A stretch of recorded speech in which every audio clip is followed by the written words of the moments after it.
Eric Schmitt, Missouri Senator, member of the Armed Services Committee.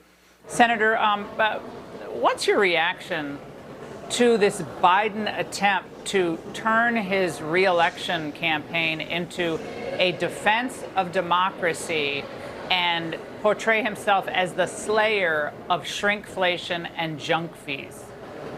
Well, the first thing is, I think for the State of the Union, turn it into a drinking game. Every time Joe Biden says extreme or MAGA Republicans, I think Washington, D.C. will be drunk in the first 5 minutes. He's the most divisive president we've ever had.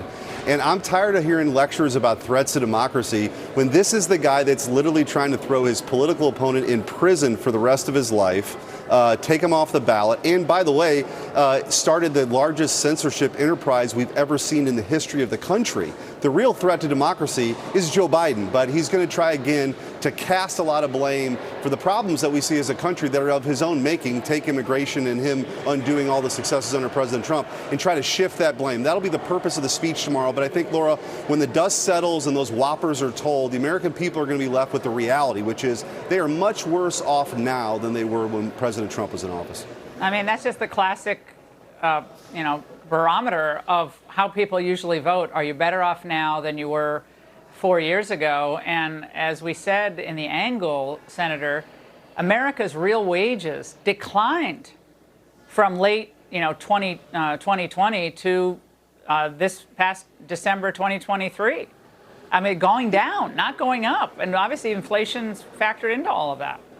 That's right. And, I think for right now, to me, it's a new era, especially for the Republican Party. Our anchor, our core support now are working people. That's how I grew up. I grew up in a blue-collar neighborhood. And you look at the three issues that are top of the list: the economy. And the American family right now, they're having to pay about $10,000 more every year for the same stuff than just a few years ago. They're working harder to pay for benefits for illegal immigration. 9 million people have come here from somewhere else. We don't even know where they are sometimes.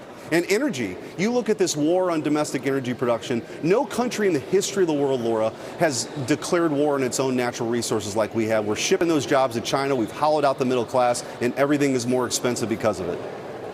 The race for the new Senate GOP leader is on. McConnell comes out and endorses Trump today. Thune has already endorsed Trump. Cornyn's already endorsed Trump. Do any of them, obviously McConnell is out, but do Thune or Cornyn, do they represent that working class sensibility that you say, and I believe, is now at the heart of the Republican Party? Are we going to be back to the establishment versus the people again in the Senate, we hope, majority?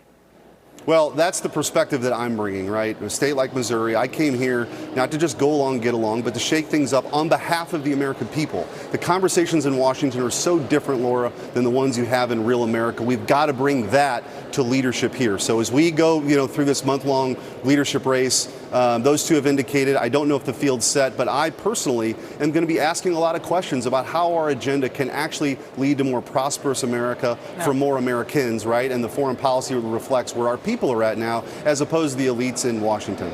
Yeah, they were interviewing Thune today, and this is nothing personal, I like all these guys, but he looks so unhappy today after Super Tuesday. I mean, Republicans should be thrilled that we have our candidate and we're moving forward, but everybody looks miserable up in Senate leadership. I don't get it. Senator Schmitt, or actually I do get it. Thank you so much. All right, Bernie.